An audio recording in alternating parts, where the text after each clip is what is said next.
जी बेटा online students कब आ रही है?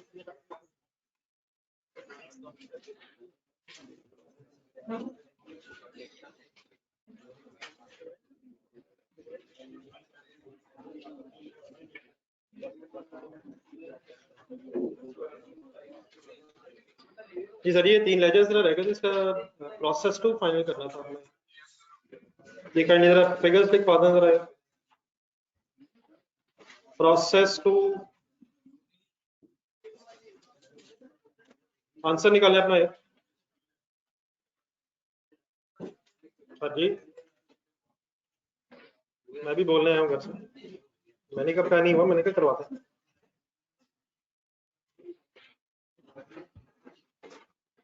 जी सर जी नॉर्मल लॉस अकाउंट में आएगा।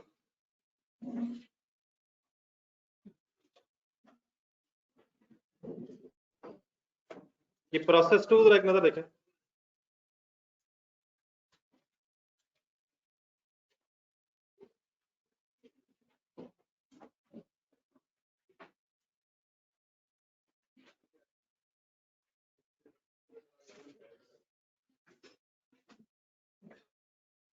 कोई और कंफ्यूजन तो नहीं प्रोसेस टू से पहले?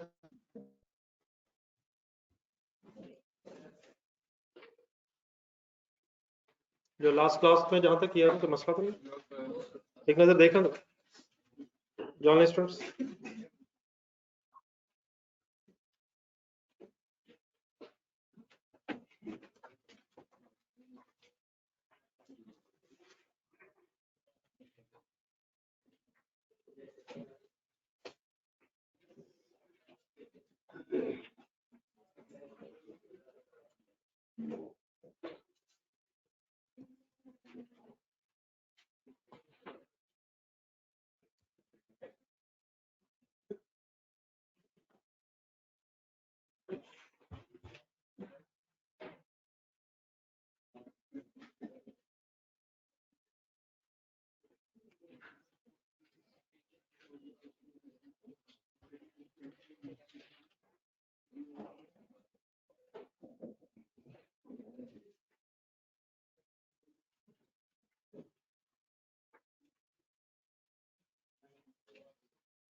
एक मिनट रहेगा।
हाँ मुबीन हो गया, तो फिर बच्चे ऊपर भेज दो यार कितने।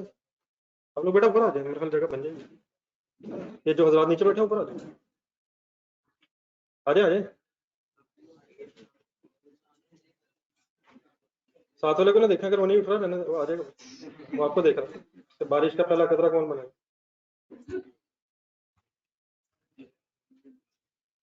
जी आप मालूम भी आ जाए।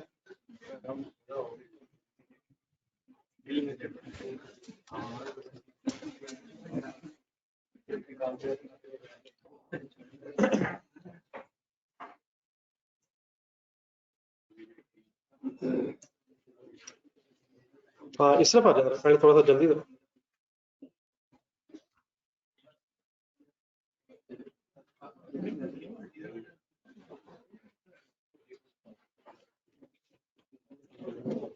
जी सर जी, प्रोसेस 2, एक सेकंड, प्रोसेस 2 सामने रखा, प्रोसेस 2 वाला लेजर सामने रखिएगा जरा। नॉर्मल लॉस के सामने ये कितने यूनिट्स लिखे हुए हैं? ये साथ साथ बैठा लेना, जगह दे बैंक पड़ा तो था।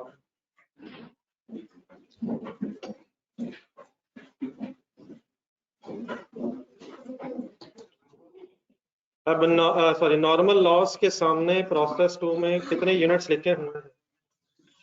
और 30 एक्चुअल लॉस है, एस्टिमेटेड लॉस ऑपोजिट साइड पे है, इसी लेजर की ऑपोजिट साइड 130 क्या लिखा हुआ है?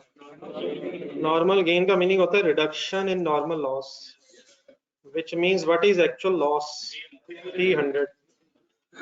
तो देन जरा बोर्ड पे देखिए जरा, ये बड़ा नॉर्मल लॉस का लेजर है ना, जिन प्रोसेसेस में अब नॉर्मल गेन नहीं होगा, जिन प्रोसेसेस में अब नॉर्मल गेन नहीं होगा, ये मैच कर जाया करेंगे। लेकिन जिन प्रोसेसेस में अब नॉर्मल गेन होगा, तो डेबिट साइड पे फिर आपने पहले एस्टिमेटेड लॉस लिखा, और अब ऑपोजिट साइड पे आप जब कैश लिखेंगे तो फिर डेफिनेटली कैश उतने यूनिट्स के अगेंस्ट ही आएगा जिन्हें आप बेच सकेंगे। तो यहाँ से ऑनवर्ड्स काइंडली छोटी सी चीज क्या ध्यान में रखी जा सकती है, जिन लेजर्स में, जिन प्रोसेसेस में अब नॉर्मल गेन नहीं है, वहां तो एज इट इज बैलेंस हो जाएगा। सिर्फ प्रॉब्लम किस लेजर में आएगा? अब नॉर्मल गेन वाले लेजर्स में फिर नॉर्मल लॉस के लेजर में आपको एक्चुअल कैश लिखना, ठीक है, क्योंकि एक्चुअल कैश ही आपको रिसीव होगा जब आप यूनिट्स बेचेंगे। तो कैश वाली एंट्री वो तो हमें पता ही है क्या है, क्या एंट्री है वैसे, कैश डेबिट और नॉर्मल लॉस क्रेडिट। लेकिन ये कितने यूनिट्स है और देयरफॉर फिर कितने रुपीस से, ये भी आप पहले जरा एक दफा दोबारा देखना। पर यूनिट रिकवरी वैल्यू 0.3 पर पाउंड थी शायद, तो 129 तो एस्टिमेटेड रिकवरी वैल्यू थी, एक्चुअल रिकवरी वैल्यू जो रिसीव होगी दैट इज 90। तो प्लीज जो मैंने बात की याद रहेगी। और देयरफॉर फिर यही एक्चुअल रिकवरी वैल्यू लिखने की वजह से ये नॉर्मल लॉस का लेजर फिर अनबैलेंस हो जाए, ठीक है। ये प्रोसेस 1 की वजह से अनबैलेंस नहीं है, ये प्रोसेस 2 की वजह से अनबैलेंस है, और ये अनबैलेंस हुआ है 130 यूनिट्स की वजह से। बैलेंस कर रहा हूँ मैं, पता चल रहा है कैसे आया 130, बैलेंसिंग फिगर लिया है। और रुपीज में डिफरेंस आएगा, नहीं मेरा ख्याल है 39 आएगा यहाँ। ये जरा आपसे रिक्वेस्ट भी की तरह एक नजर रिवाइज करें तो बताएगा इसके साथ रेफरेंस क्या आएगा। इसे अलग भी देखा जा सकता है, ये लॉस है, ये loss of recovery value of normal loss है, loss of recovery value of normal loss because of not producing 130 normal loss, ये लॉस है। लेकिन डिसाइड इसका शायद ये हुआ था कि ये लॉस और नीचे वाला गेन ढूंढना था, पहले इन्हें आपस में नेट ऑफ कर देंगे और फाइनली फिर एक नेट आंसर आ जाएगा। तो उसका तरीका बस सिंपली ये है कि लेजर ऑफ नॉर्मल लॉस में आप नॉर्मल गेन रेफरेंस लिख दें, उससे ऑटोमेटिकली एंट्री बन जाएगी। बोल दें जरा काइंडली, अब normal gain debit, normal loss credit, और लास्ट में फिर आप अब नॉर्मल गेन का लेजर भी फाइनल कर रहे हैं। अगर आप वर्किंग सही कर रहे हैं, यूनिट्स का कॉलम आपका मैच कर जाया करेगा। 130 अगर है 130 के साथ सिर्फ रुपीज में आप नेट गेन कैलकुलेट कर लें, वो भी मेरा ख्याल बाई चांस 39 ही बनता है, वो नेट गेन है फिर प्रॉफिट लॉस में। डेबिट बैलेंस बन रहा है, क्रेडिट बैलेंस बन रहा है? फाइनल डेबिट बैलेंस है क्रेडिट बैलेंस? 78 बेटा क्रेडिट बैलेंस है, जान लो सही, इतनी कॉन्फिडेंस है।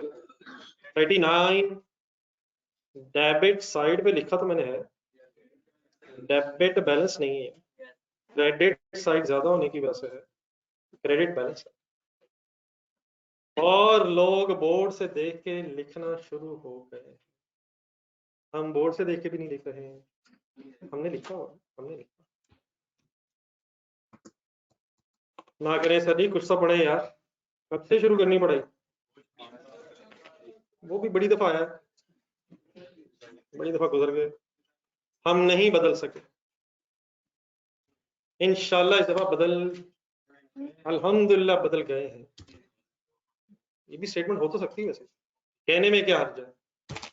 हर्ज है नहीं, मतलब इसलिए, सॉरी इसलिए हर्ज नहीं है क्योंकि हो गया है।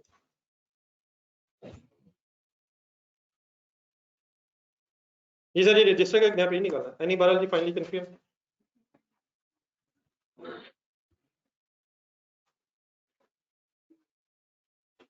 जी ऑनलाइन स्टूडेंट्स प्लीज, कुछ रहा तो नहीं क्या?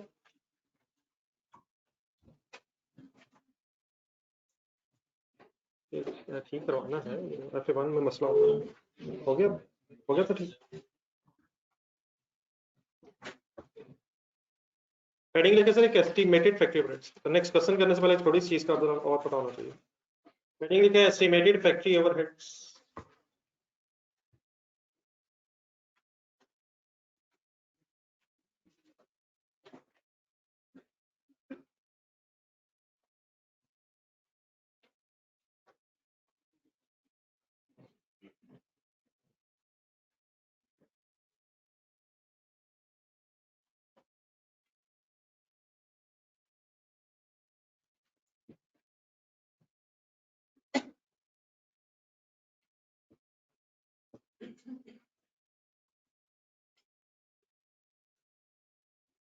ये सॉरी मेरा ख्याल में एक लेजर बैलेंस नहीं मैंने किया, अब नॉर्मल लॉस तो एज इट इज बैलेंस हो, ठीक है वो भी कर लें, कर लिया आप लोगों?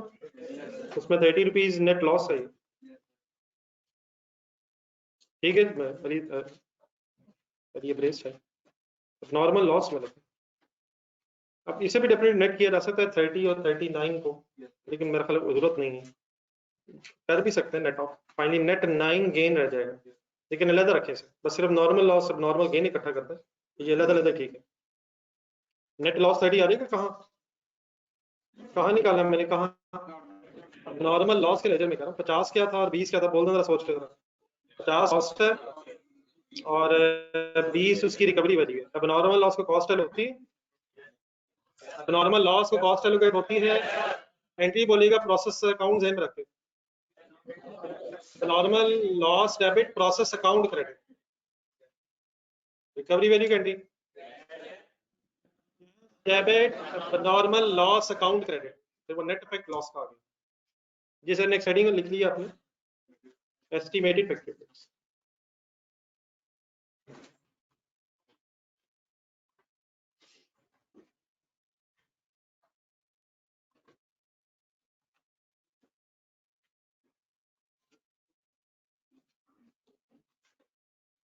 जी सर अब ये जो हेडिंग लिखी है इसको समझने के लिए एक छोटा सा सीओ सा बनना है, तो एक एग्जांपल के तौर पे मेरे साथ साथ जो मैं कहूंगा वो प्लीज लिखते जाना, और कंसंट्रेशन का लेवल प्लीज बढ़ा लिया करें साथ ही।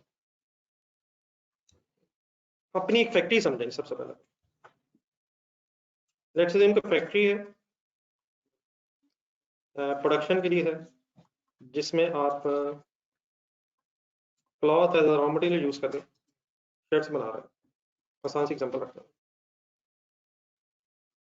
There is a factory in which raw material cloth is converted into finished good shirts before being sold in the market.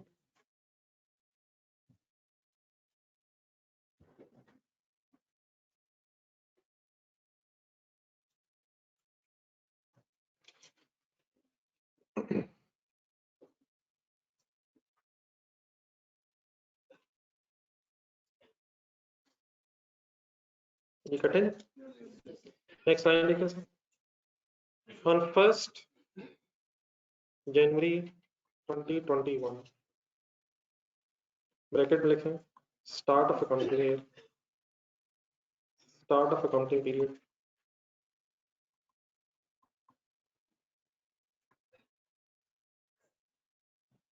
a contract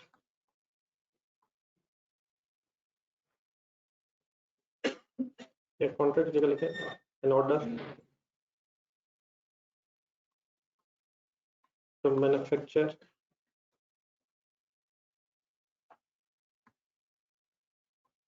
100 shirts was received and work is immediately started.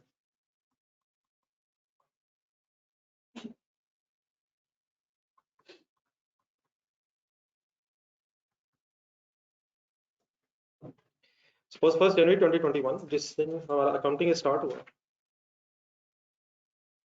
हमें 100 shirts बनाने का एक order receive हुआ जिस पे immediately काम start हो गया। कहाँ स्टार्ट हो गया? फैक्ट्री में। कहाँ? प्रोडक्शन डिपार्टमेंट वालों ने एक वर्किंग शुरू कर दी होगी, प्रोडक्शन मैनेजर ने इन शेड्स पे काम शुरू कर दिया होगा। ठीक है, हम अकाउंटेंट्स का क्या काम है? उन्होंने तो काम शुरू कर दिया, हम अकाउंटेंट्स अब इन शेड्स की मैन्युफैक्चरिंग कॉस्ट इकट्ठी करेंगे, पता चले सर कितना खर्चा हुआ है, और फिर उसे कंपेयर करेंगे कितने पे बेच रहे थे हम, पता चले प्रॉफिट हुआ लॉस हुआ। क्या आपको कॉन्ट्रैक्ट वाइज पता चलना चाहिए प्रॉफिट लॉसेस का? पर आइडियल तो यही है। क्या साल के एंड में टोटल भी पता चलना चाहिए सर? लेकिन हर ऑर्डर का लेदर भी शायद पता चलना चाहिए, तभी आप सही डिसीजन कर सकते हैं कि कहाँ आपने सही प्राइस कोट की, कहाँ नहीं की, नेक्स्ट टाइम तक एहतियात हो सके।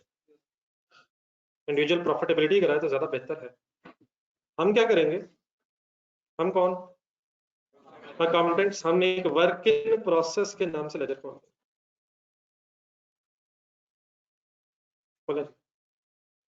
Work in process simply means process account खोल।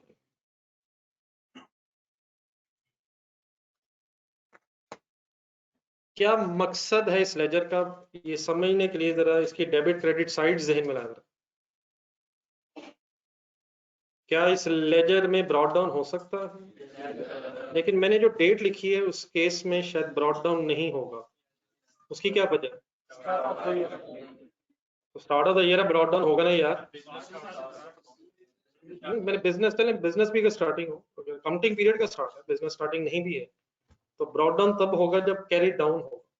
लास्ट पीरियड का कैरी डाउन कब होगा? जब कुछ ना कुछ काम, चाहे वह 1% ही हो, कुछ ना कुछ पीछे पीरियड में हो।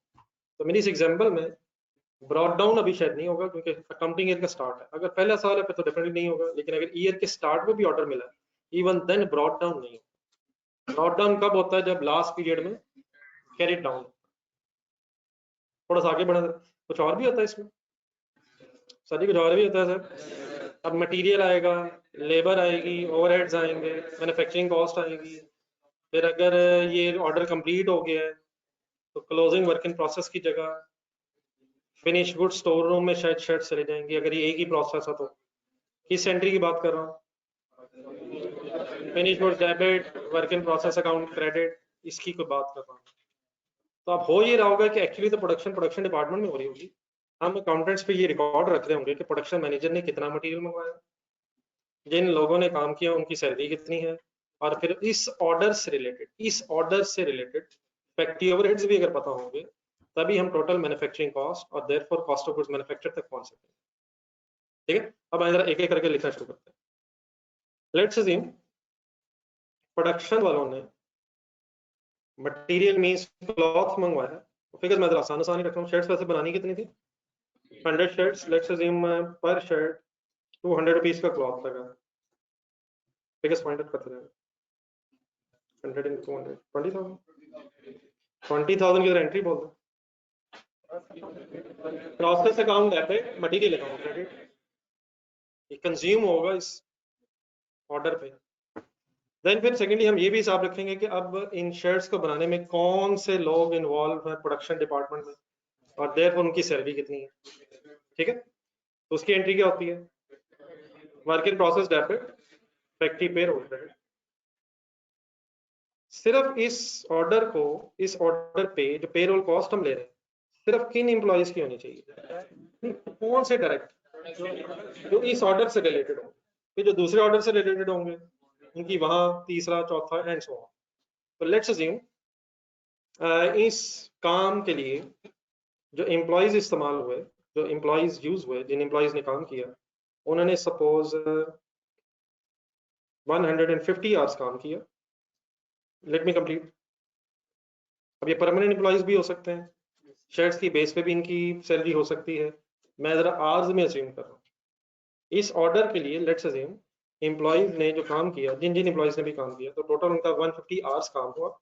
और लेट्स अज्यूम एक घंटे के पैसे 250 रुपीज थे per hour. What is 150?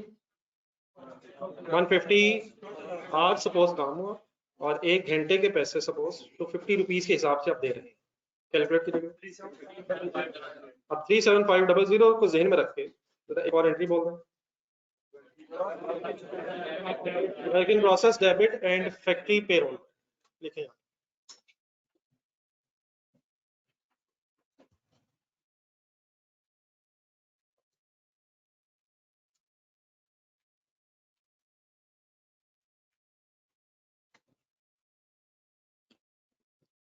Material जो एक्चुअली लगा वो लिख लिया, एम्प्लॉयज जो एक्चुअली काम कर रहे थे उनकी सैलरी लिख ली। थोड़ी सी लेजर के लिए जगह रखिएगा, बीच में 3-4 लाइनें लेजर से बाहर निकला है, 3 लाइनें लेजर्स में रख के तरह बाहर आ। नेक्स्ट लाइन के नीचे आकर लेजर के नीचे, suppose on 5th January 2021 order is completed. 100 shares का ऑर्डर था, अल्हम्दुलिल्लाह आपकी बड़ी फैक्ट्री थी, आपने ये वाला ऑर्डर बस कब मिला था? फर्स्ट को मिला था, 5 जनवरी को आपने कंप्लीट कर दिया। 5th January 2021 order is completed. मैं अब एग्जांपल के तौर पे सिर्फ एक ऑर्डर की एग्जांपल ले रहा हूँ, डेफिनेटली हमारी फैक्ट्री में अल्हम्दुलिल्लाह और भी ऑर्डर्स चल रहे होंगे, तो उन और की बजाय सिर्फ इस पे फोकस करें।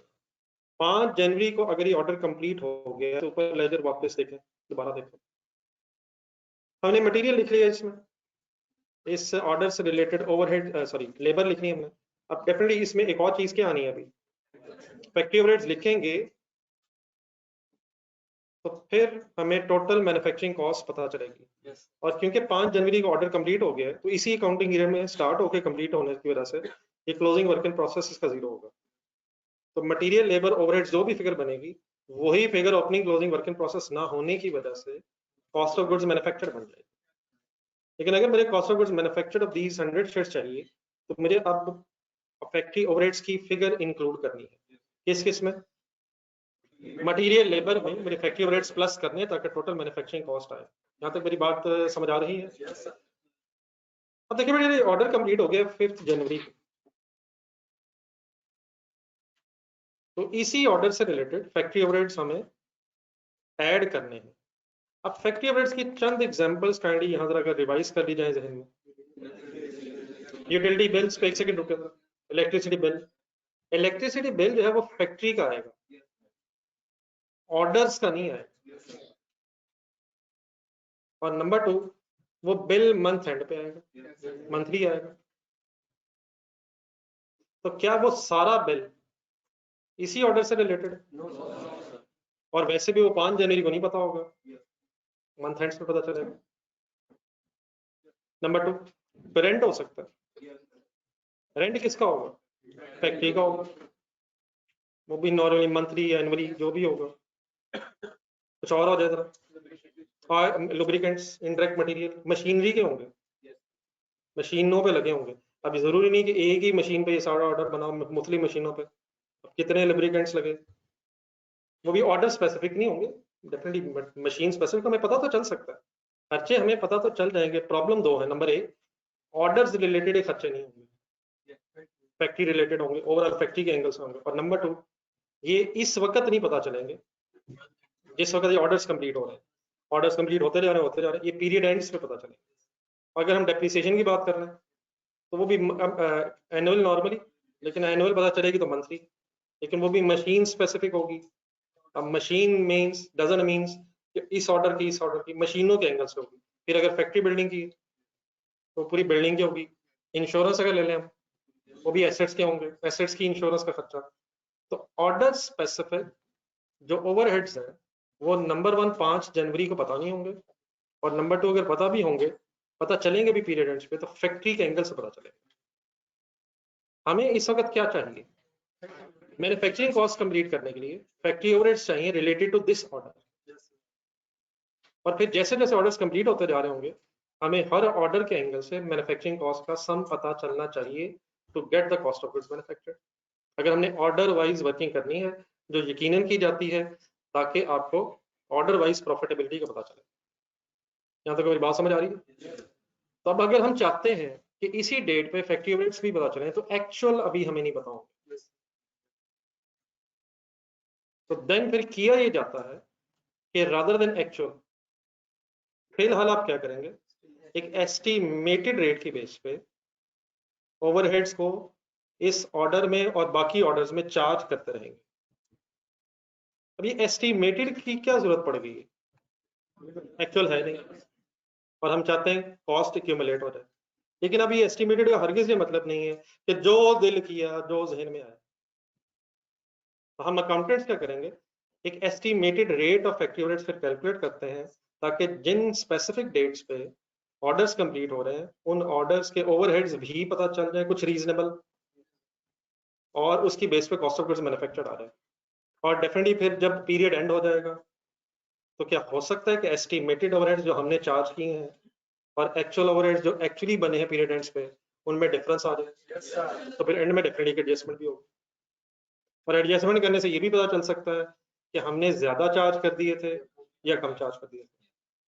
क्या इस वक्त हमें ओवरहेड्स चाहिए लेकिन एक्चुअल अवेलेबल नहीं है, तो उसके लिए मजबूरन हमें किस तरफ जाना पड़ता है, पीरियड के स्टार्ट पे। देयरफॉर फिर आप अकाउंटेंट्स एक फैक्ट्री ओवरहेड्स का एस्टिमेटेड रेट कैलकुलेट करते हैं, और उसका तरीका ये होता है कि आप हिस्टोरिकल एनालिसिस करते हैं। क्या पिछले सालों का आपके पास एक्चुअल डाटा होगा, तो आप एक्चुअल डाटा पिछले सालों के ले लेंगे, और फिर डेफिनेटली उसमें इन्फ्लेशन इफेक्ट्स या और कोई अगर आपको चेंजेस एक्सपेक्टेड है नेक्स्ट ईयर में, वो सारी कंसिडर करके आप एक एस्टिमेटेड फैक्ट्री ओवरहेड्स की अमाउंट निकाल लेंगे, और उसकी बेस पे एक रेट कैलकुलेट कर लेंगे। अब एक सवाल ये भी हो सकता है, पिछले साल में अगर हमारी फैक्ट्री नहीं है, तो फिर भी अल्हम्दुलिल्लाह हम अकाउंटेंट्स हैं, कहीं ना कहीं से अब तो वो जमाने वो भी हैं, हमारी जैसी कोई और फैक्ट्री ढूंढ लेंगे। और कुछ नहीं तो अदरवाइज भी तरीके होते हैं, फिर वो इंशाल्लाह बाद में डिस्कस करेंगे। पहुंचना कहाँ तक है, एक एस्टिमेटेड रेट आता है, उस रेट का करना क्या है, उस रेट का करना क्या है, उसको यूज करके फिर फैक्ट्री ओवरहेड्स की एक अमाउंट फाइंड आउट करनी है to get the total manufacturing cost, जिसकी बेस पे कॉस्ट ऑफ गुड्स मैन्युफैक्चर्ड आ जाए। अब ये जो मैंने इतनी सारी आपके सामने बातें की हैं, आए पहले इसको लेजर के नीचे जहाँ ये लाइन लिखी थी, इसके नीचे जरा थोड़ा सा एक्सप्लेन कर लो। मेरी किसी बात में अगर कंफ्यूजन रह भी गई है तो मैं जरा लिख दूं, फिर अगर कोई स्पेसिफिक इशू रहेगा तो एड्रेस कर लेते हैं। इन ऑर्डर टू, जो ऑनलाइन स्टूडेंट्स प्लीज साथ में,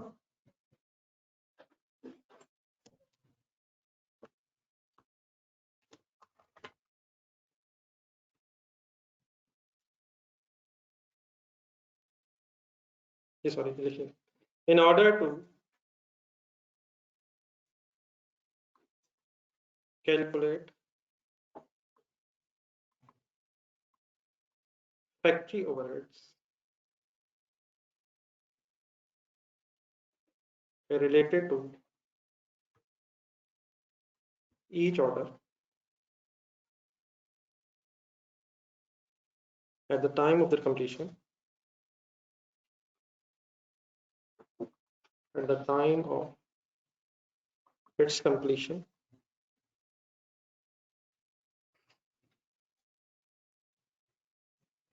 a factory overhead. In order to calculate factory overheads related to each order at the time of its completion, a factory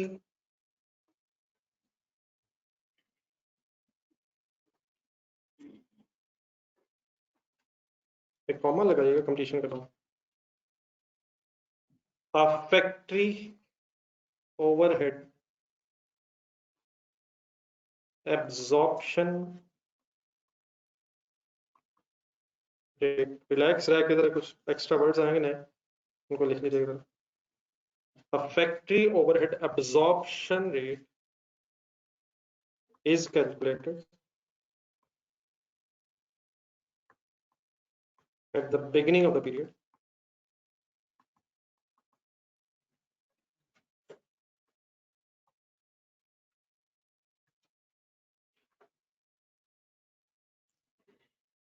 to be used during the period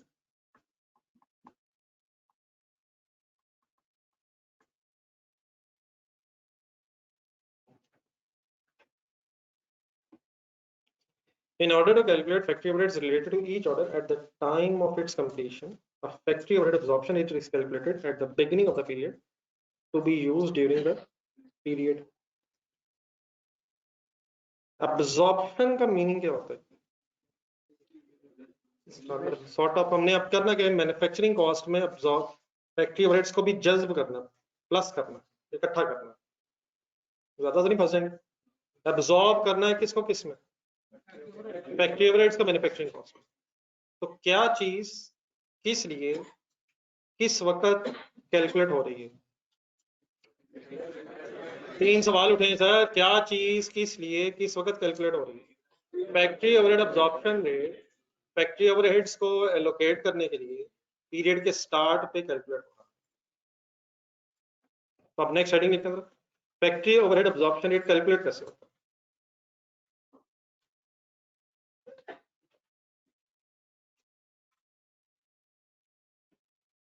factory overhead absorption rate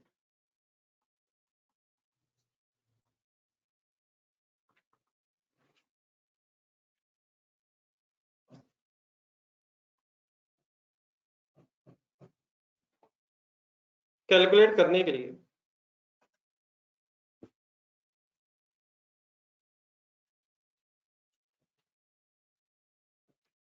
factory overhead absorption rate calculate करने के लिए एक formula बनाना। मैंने आपके सामने अगर यहां तक लिख ली हेडिंग तो रुक जाएगी, शायद मैंने बताया था फॉर्मूला, नहीं बताया तो लिख सुना। सबसे पहले आप फैक्ट्री ओवरहेड्स एस्टिमेट करें, एस्टिमेटेड फैक्ट्री ओवरहेड्स मींस से फैक्ट्री ओवरहेड एस्टिमेट करने का मतलब क्या, हम क्या क्या एस्टिमेट करेंगे? यूटिलिटी बिल्स कितने होंगे, रेंट कितनी होगा, इंश्योरेंस कितनी होगा, डेप्रिसिएशन, सारे फैक्ट्री ओवरहेड्स जो भी होते हैं हम उसको एस्टिमेट कर लेंगे। अब डेफिनेटली एग्जैक्टली वो कैसे एस्टिमेट करते हैं वो इंशाल्लाह बात की बहस है, लेकिन फिलहाल आपको ये एस्टिमेशन गिवन होगी। तो लेट्स अज्यूम, अभी आप ना लिखिएगा, आराम से पहले देखें, 4 लाख रुपए के फैक्ट्री ओवरहेड्स एस्टिमेटेड हुए, डन है सर? देन फिर बेटा इससे 4 लाख रुपए को किसी अप्रोप्रिएट बेस पे डिवाइड करके पर निकाला जाता है। क्या चीज डिवाइड की जाती है? फैक्ट्री ओवरहेड्स की फिर कोई अप्रोप्रिएट बेस बनाई जाती है। अब अप्रोप्रिएट बेसिस एक से ज्यादा हो सकती हैं, जरा सुनिएगा एक एक करके। सबसे पहले लेबर आवर्स को बेस बनाया जा सकता है। लेबर आवर्स को बेस बनाने का मतलब, लेबर आवर्स को बेस बनाने का मतलब, फॉर एग्जांपल बोर्ड पे देखिएगा जरा, लेट्स अज्यूम आपका प्लान ये है कि आप नेक्स्ट पीरियड में, वंस अगेन एस्टिमेटेड है, ये किस वक्त रेट कैलकुलेट हो रहा है? पीरियड के स्टार्ट में खड़े हैं, before any activity of the year. Let's assume आपको लग रहा है कि नेक्स्ट अकाउंटिंग ईयर में जितने भी ऑर्डर्स मिलेंगे उससे रिलेटेड 10,000 आवर्स काम होगा। कौन से आवर्स काम होगा? लेबर, 10,000 लेबर आवर्स होगा। तो अब कैलकुलेटर पे अगर हम वर्किंग करें तो 4 लाख डिवाइड बाय 10,000 कर लें, 40 आएगा, कर तो करें तो सही। क्या कैलकुलेटर अलाउड है सर? प्लीज अलाउड है सर। तो अगर 4 लाख को 10,000 से डिवाइड किया तो ये आंसर आएगा, ये 40 का मीनिंग क्या होगा? 40 पर आवर का मीनिंग क्या होगा? 40 रुपीज ओवरहेड्स पर 1 आवर। तो फिर देन होगा ये कि अगर हम आर्ली बेसिस पे लेबर आवर्स की बेस पे रेट निकालें तो जिस ऑर्डर पे जितने लेबर आवर्स लगे होंगे उस ऑर्डर को इस रेट के, उस ऑर्डर के आवर्स को इस रेट से मल्टीप्लाई करते हैं। तो one possible base can be labour hours. फिर सेकंड इज ये मशीन आवर्स भी हो सकते हैं।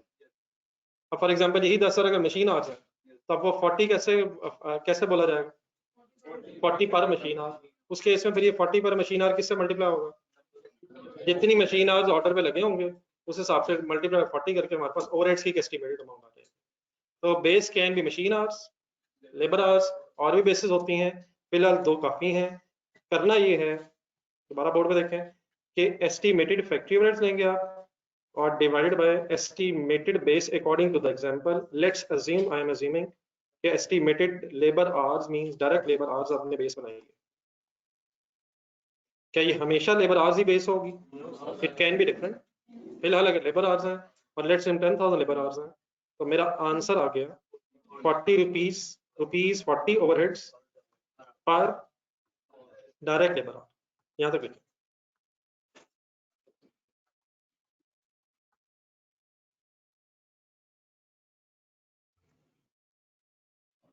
ये एस्टिमेटेड जरूर वर्ड लिखे हुए हैं, लेकिन इसका ये मतलब नहीं है कि हमने बगैर किसी सोच समझ के बस ये ऐसे जो दिल में आया लिख दिया है।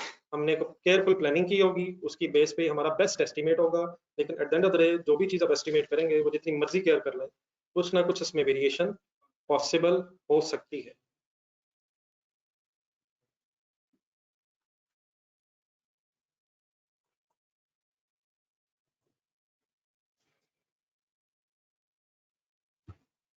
किस चीज का फॉर्मूला लिखा है मैंने, आप बस ये बताओ। फैक्ट्री ओवरहेड एब्जॉर्प्शन रेट का फार्मूला किन फिगर्स की बेस पे होता है? Factory overhead estimated divided by estimated appropriate base, direct labour hours फिलहाल।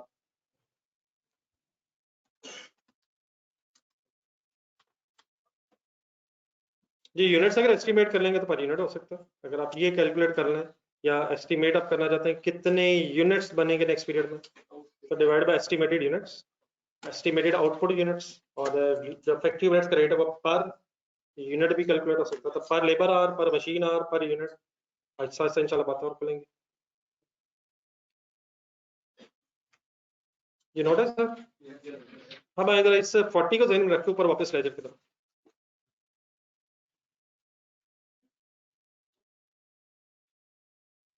40 ध्यान में रख के लेजर की तरफ आ जाएं और इस 40 का जरा यूज करवा दें कैसे करें। ये 40 क्या आया था सर? पर लेबर आवर। अब आप यहाँ आके वापस क्या उठाएंगे? अब आप ये ढूंढेंगे कि आपके इस ऑर्डर पे कितने डायरेक्ट लेबर आवर्स लगे हैं। कितने लगे हैं सर? ऊपर जो 150 लिखा था इंटू 250 किया था, ये क्या था? ये तो लेबर का खर्चा था, जो 150 आवर्स लेबर को आपने पैसे दिए।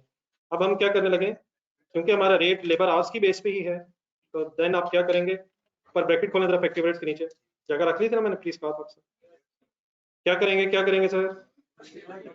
150 multiplied by 150 multiplied by 40 is equal to 150 multiplied by 40 is equal to 6000।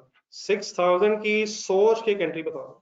नहीं, entry entry entry entry entry 150 into 40 is equal to 6000। Work in process debit हो रहा है और फैक्ट्री ओवरहेड्स क्रेडिट हो रहे हैं। अब जो मतलब इसका मीनिंग क्या है वो मैं अभी आपके सामने रखता हूँ। लेकिन इस वक्त क्या हमने इस ऑर्डर को 6,000 रुपया एलोकेट कर दिया है, या किस दिन किया होगा कॉन्सेप्टली स्पीकिंग? 5 जनवरी को, जिस दिन ये ऑर्डर खत्म हुआ होगा। ये रेट कब कैलकुलेट हुआ होगा? 1 जनवरी, start of the business of the accounting period. उसके बाद मैंने रेट निकाल लिया। इस रेट का मकसद ये है, अब जब जब ऑर्डर्स कंप्लीट होंगे उनका एक्चुअल मटेरियल में इशू नहीं है, जितना स्टोर रूम से मंगवा ली उसकी वर्किंग कर ली, जितना लेबर लगी वो भी लिख ली। लेकिन फैक्ट्री ओवरहेड्स नहीं, क्योंकि फाइनलाइज होना था पीरियड एंड पे, तो साथ साथ ओवरहेड्स कैलकुलेट करने के लिए हमने जो अब्जॉर्प्शन रेट कैलकुलेट किया उसको फिर हम जिस दिन ऑर्डर्स कंप्लीट हो रहे होंगे उन दिनों पे उनको अप्लाई कर देंगे बेस्ड ऑन, अगर लेबर आवर्स है तो labour hours of each order multiplied by 40 rupees per order, sorry 40 rupees per our.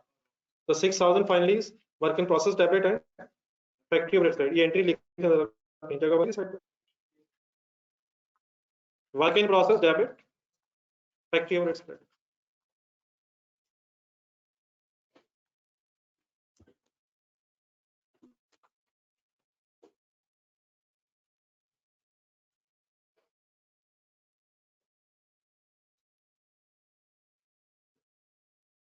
अब ये जो 6000 हमने लिखा है, क्या ये एक्चुअल फैक्ट्री ओवरहेड्स है? ये एस्टिमेटेड है, लेकिन अब ये किस रेट की बेस पे आए हैं? अब्जॉर्प्शन रेट की बेस पे। तो इसको फिर कहा जाता है अब्जॉर्ब्ड फैक्ट्री ओवरहेड्स। ये जरा ट्राई करें, जरा इर्द गिर्द लिख सके मैक्सिमम, बाकी मैं फिर आगे जाकर दोबारा वर्ड्स यूज करता हूँ। Factory overheads, absorbed factory overheads.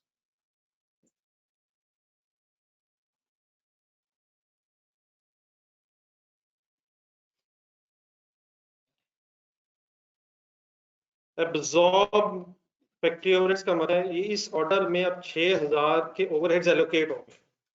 Definitely 10 वगैरह ठीक है अपनी जगह, लेकिन फाइनली ये 6000 रुपीज मैन्युफैक्चरिंग कॉस्ट का हिस्सा बन गया। वैसे उन्होंने जरा 6000 अब किस किस में सम किस किस में प्लस हो जाएगा? चलिए एक काम और जरा कर लें, ये लेजर कंप्लीट करना। ऑर्डर कंप्लीट हो गया बस, तो मटेरियल लेबर ओवरहेड्स आ गए हैं। टोटल करें इसका क्या बनता है? ये 63,500। लेजर बैलेंस करें, ऑर्डर कंप्लीटेड है, CD 0 है, लॉसेस एक्सपेक्टेड नहीं है सपोज, वो इंशाल्लाह फिर बात आगे करते हैं।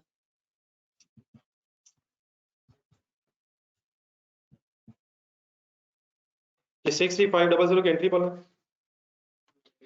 ऑपोजिट साइड में एंट्री बोले सर,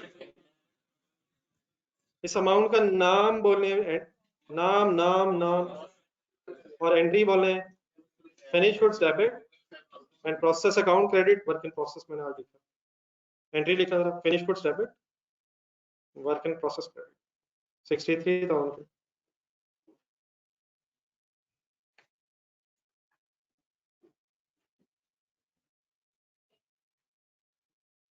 यहाँ तक कंप्लीट कर लें, एक नज़र शुरू से लेकर एंड तक जहाँ तक लिखा भी हमने, एक नज़र पढ़ लें, कोई कंफ्यूजन। मैंने अभी कुछ बातें और कंप्लीट करनी है, यहाँ तक जो बात हुई है इसकी कोई कंफ्यूजन अगर आएगी देख लें एक नज़र।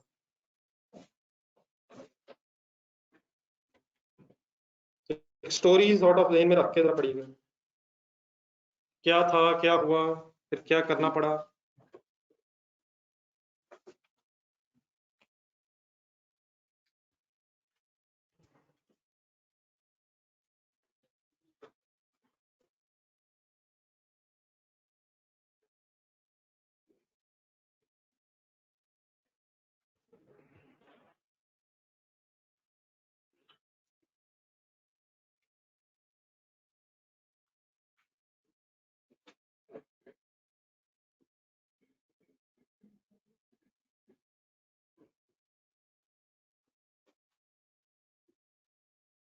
क्या जरूरत पड़ी हमें इस अब्जॉर्प्शन रेट की?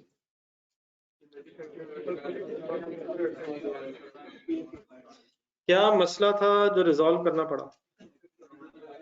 फैक्ट्री ओवरहेड्स ऑर्डर वाइज नहीं होंगे, तो पीरियड वाइज और फैक्ट्री एज अ होल के होंगे। हमें अगर ऑर्डर वाइज अपनी मैन्युफैक्चरिंग कॉस्ट कंप्लीट करनी है तो हमें कोई ना कोई फिर रेट कैलकुलेट करना पड़ेगा। बहरहाल आपकी तरफ से कोई कंफ्यूजन आ गया है सर?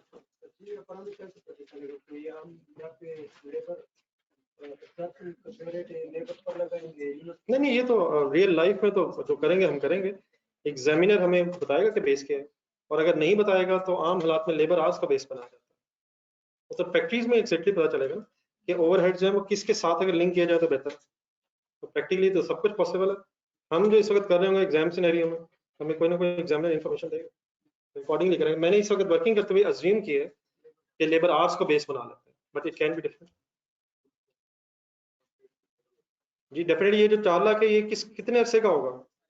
कोई एक अकाउंटिंग पीरियड का होगा। Accounting period can be monthly, can be annually, can be semi annually, quarterly. तो 4 lakh is estimated for a period, जिस पीरियड में हमने फिर ये रेट अप्लाई करना। हाँ, जरा बात को और कंप्लीट करते हैं।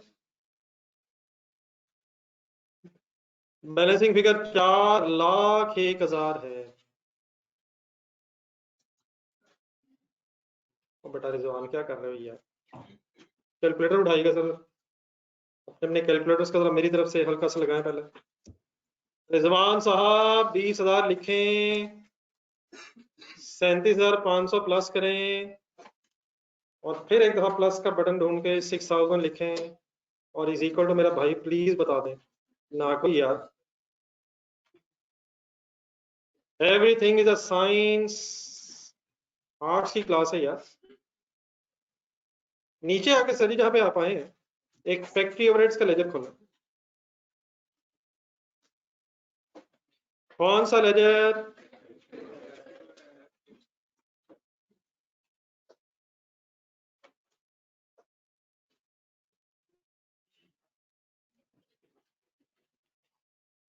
फैक्ट्री ओवरहेड्स का लेजर कभी आपने पहले बनाया? तो प्लीज ये इतना तो मान लें यार, ये तो क्लास में बनाया था, ये कौन सा घर से बनाना था? फैक्ट्री ओवरहेड्स का लेजर मैं एक दफा दोबारा आपके सामने रखता हूँ। आप लोग ऊपर वाली एंट्री पिछले जो लेजर में की है अभी वर्क इन प्रोसेस में 6000 वाली, वो प्लीज दोबारा बता दो क्या की। दोबारा रिपीट कीजिएगा sir. Work in process debit है, फैक्ट्री ओवरहेड्स क्रेडिट है, क्या उसका सेकंड इफेक्ट इस लेजर में आएगा? इस तरफ यार मत लिखिएगा, इस तरह देख के अभी ना लिखें, रिलैक्स रह के देखें। रेफरेंस आएगा work in process debit and factory overheads credit हुआ तो वर्क इन प्रोसेस का मैं रेफरेंस लिख रहा हूं, ठीक है। अब ये एक्चुअल फिगर है या एब्जॉर्ब्ड फिगर है, वो ठीक है, बेस्ड ऑन एस्टिमेटेड। अच्छा ये भी जरा एक सेकंड वापस आए 6000 में, जरा 6000 में एक चीज एस्टिमेटेड है, एक चीज एक्चुअल है। दोबारा ऊपर 6000 के वक्त में जाओ। हिम्मत हिम्मत हिम्मत जवान, हिम्मत। उसमें 150 घंटे एक्चुअल है, रेट एस्टिमेटेड है, वो ठीक है। जो नीचे हमने एस्टिमेट बोला 4 लाख शायद एस्टिमेटेड ओवरहेड्स है, इसके लिए बेहतर वर्ड ये है कि ये भी एक्चुअल नहीं है, ये 6000 एक्चुअल नहीं है। लेकिन इसके लिए मैंने क्या वर्ड ऊपर लिखा था? Absorbed factory overheads. तो ठीक है, ये बेस्ड ऑन एस्टिमेटेड रेट है, तो एब्जॉर्ब जरा ज्यादा बेहतर वर्ड रहेगा। What is the double entry of factory overheads absorb? Work in process debit and factory overheads credit. तो इस तरह से करनी, एब्जॉर्ब वर्ड ध्यान में। तो ये क्रेडिट साइड पे 6000 क्या आया है, क्या आया है, क्या है? अब्जॉर्ब फैक्ट्री ओवरहेड्स है। अब इसी तरह जरा काइंडली थोड़ा सा और विजुलाइज कर लें, शायद हमें दोबारा लेजर्स की जरूरत नहीं है। मैंने अभी आपको एक ऑर्डर की एग्जांपल दी है, उसके से रिलेटेड 6000 के ओवरहेड्स यहाँ आ गए। अब let's assume second order, third order, fourth order and so on. हमारे पीरियड में डिफरेंट ऑर्डर्स कंप्लीट हो रहे होंगे और जिन रिस्पेक्टिव डेट्स पे वो कंप्लीट हो रहे होंगे उनके एक्चुअल लेबर आवर्स को हम 40 से मल्टीप्लाई करके उनके एब्जॉर्ब्ड फैक्ट्री ओवरहेड्स फाइनल करते चले जा रहे होंगे। और क्या डबल एंट्री करते जा रहे होंगे? Work in process debit and factory overheads during the year, during the period हम ये करते चले जा रहे होंगे। बोर्ड पे देखें जरा, क्या उनके ओवरहेड्स भी इसी तरह आते जा रहे होंगे? सर इसी तरह आते जा रहे होंगे। अब मैं फिगर्स नहीं लिख रहा, जो भी फिगर्स होंगी इस तरह आती जा रही होंगी। मीन्स टू से जब हमारा पीरियड एंड होगा तो हमारे फैक्ट्री ओवरहेड्स के लेजर में एक एब्जॉर्ब्ड फैक्ट्री ओवरहेड्स की फिगर क्रेडिट साइड पे इकट्ठी हो जाएगी। मतलब जितने भी during the year, during the period हमारे ऑर्डर्स होंगे उनके absorbed factory overheads credit side पे इस लेजर में एक्यूमुलेट हो जाएंगे। यहाँ तक समझ आती है मेरी बात? तो factory overheads debit, sorry, work in process debit and factory overheads credit करके क्रेडिट साइड पे फैक्ट्री ओवरहेड्स अब्जॉर्ब की फिगर आ जाएगी। Just for a sake of discussion let's assume कि ये ओवरहेड्स जो अब्जॉर्ब हुए पूरे पीरियड में, अब मैं ऑर्डर स्पेसिफिक बात कर रहा हूँ या पीरियड के एंगल से बात कर रहा हूँ? तो लेट्स अज्यूम ये टोटल फिगर एक्यूमुलेट हो गई है 3,94,000। किस चीज की ये फिगर है? अब्जॉर्ब्ड फैक्ट्री ओवरहेड्स की फिगर यहाँ तक कैसे आई? वो तो 6000 है, एक ऑर्डर था और ऑर्डर था और ऑर्डर था, सपोज 3,94,000 बन गया। मैं अब इस वक्त कॉन्सेप्चुअली स्पीकिंग ये फिगर लिख के किस जगह पे खड़ा हो गया हूँ? पीरियड का स्टार्ट है, मिड है, एंड है, अब एंड आ गया। सिमिलरली अब आप पीरियड एंड पे अगर आ गए हैं तो क्या इस पीरियड के एक्चुअल ओवरहेड्स भी आपको पता चल गए होंगे? अब वो भी डिफरेंट डेट्स पे आए होंगे, जिन डेट्स पे आ रहे होंगे आप एक्चुअल फैक्ट्री ओवरहेड्स की अकाउंटिंग भी कर रहे होंगे। एक्चुअल फैक्ट्री ओवरहेड्स की जब आप अकाउंटिंग कर रहे होंगे तो एक्चुअल फैक्ट्री ओवरहेड्स की भी कोई एंट्रीज हो रही होंगी। एक्चुअल फैक्ट्री ओवरहेड्स की क्या एंट्रीज हो रही होंगी? अब फैक्ट्री ओवरहेड डायरेक्टली डेबिट ना करें, मेरे ख्याल एक एक करके पहले जरा रिवाइज करने जो हम कर रहे थे। लेट्स अज्यूम कोई इलेक्ट्रिसिटी का बिल है तो हमने क्या एंट्री की होगी? हमने इलेक्ट्रिसिटी एक्सपेंस डेबिट किया होगा, कैश या पेबल क्रेडिट किया होगा, लेकिन फिर उसको पीरियड एंड पे यहाँ ट्रांसफर भी किया होगा। तो क्या डेबिट साइड पे इस पीरियड के एक्चुअल फैक्ट्री ओवरहेड्स भी एक्यूमुलेट हो रहे होंगे? अब बता दें फाइनली एक्चुअल फैक्ट्री ओवरहेड्स की क्या एंट्री ज़हन में आती है? फैक्ट्री ओवरहेड्स डेबिट नहीं, मतलब ट्रांसफर एंट्री आ जाएगी ध्यान में, या देख लेंगे पहले तो एक्सपेंसेस डेबिट होने हैं, कैश पेबल क्रेडिट, और फिर अगर डेप्रिसिएशन है तो depreciation debit, accumulated depreciation credit, insurance है वगैरह है, वो सारे खर्चे फिर ट्रांसफर होंगे फैक्ट्री ओवरहेड्स की डेबिट साइड पे या क्रेडिट साइड पे। तो फॉर एग्जांपल 3-4 बोल लेते हैं। यूटिलिटी बिल्स है, यूटिलिटी बिल्स है, रेंट है, इनडायरेक्ट मटेरियल है, इनडायरेक्ट लेबर है, डेप्रिसिएशन है, रिपेयर मेंटेनेंस है, सो ऑन से एक दो बोल दे जरा, तो मैंने कहना था सो ऑन, इंश्योरेंस है, इनडायरेक्ट मटेरियल है, इनडायरेक्ट लेबर में वो कवर है, अंधाधुंध हम बोले हैं। एक मैं रेफरेंस लिखने लगा, उसकी एंट्री सेंस भी बतानी है आपने, फैक्ट्री पे रोल, ठीक है, एंट्री बोला था factory overheads debit and factory पे रोल, इनडायरेक्ट लेबर ट्रांसफर हुई है। इसी तरह अगर कोई इनडायरेक्ट मटेरियल है तो वो ट्रांसफर कैसे हुआ होगा, factory overheads debit, indirect material. In other words debit side पे क्या इकट्ठा होता चला जा रहा होगा, एक्चुअल फैक्ट्री ओवरहेड्स इकट्ठे किए जाते रहे होंगे ड्यूरिंग द पीरियड, जिन जिन डेट्स पे ये फिगर्स पता चलती जा रही है, तो डेबिट साइड पे बेटा एक्यूमुलेट हो जाएंगे एक्चुअल फैक्ट्री ओवरहेड्स।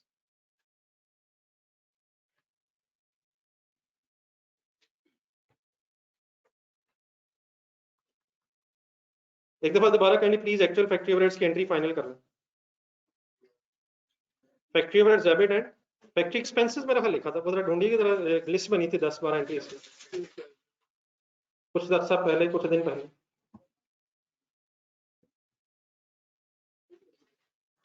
लेजर्स बनाए थे, जहां उसके बाद एंट्रीज की एक लिस्ट बनाई थी, मेरा ख्याल है 6-7 नंबर होनी चाहिए, दोनों देख रहे 5 और 6 दोनों देख रहे, 5 और 6 में डिफरेंस बताएंगे। 5 के recording of expenses, expenses debit, factory expenses debit, cash payables accumulated अगर है तो वो credit, फिर नेक्स्ट एंट्री में इसको ट्रांसफर किया था, factory overheads debit and factory expenses sort of credit, different names लिखे हमने। तो मैंने आपके सामने जो डेबिट साइड पे लिखा है, ये क्या लिखा है मैंने, ये मेरा ख्याल है मेरी एंट्री नंबर 5 या 6 मेरा ख्याल दिखाई मैं, इंडिविजुअल लेजर्स नहीं बना रहा, उस दिन मैंने शायद बनाए थे, तब मैं ट्रांसफर एंट्री सिखा रहा हूँ, आई थिंक शायद नंबर 6 एंट्री है शायद, लेकिन ये प्लीज इसको कभी भी जहन से निकालना नहीं, इससे पहले भी कुछ हुआ होगा, एक्सपेंस रिकॉर्ड हुए होंगे तो ट्रांसफर होंगे, वरना अगर इसको एज इट इज पढ़ा जाए ना तो ये सारे एक्सपेंसेस क्रेडिट नजर आ रहे हैं, खुदा ना खासा खर्चे क्रेडिट नहीं हो रहे, पहले डेबिट हुए तो ट्रांसफर होके उधर से किधर से क्रेडिट हुए और किधर डेबिट हो गए, अपने अपने लेजर से क्रेडिट हुए और एक्यूमुलेटेड फैक्ट्री ओवरहेड्स के लेजर में डेबिट हो गए। ठीक है please, any confusion in my words? Then sir ji let's assume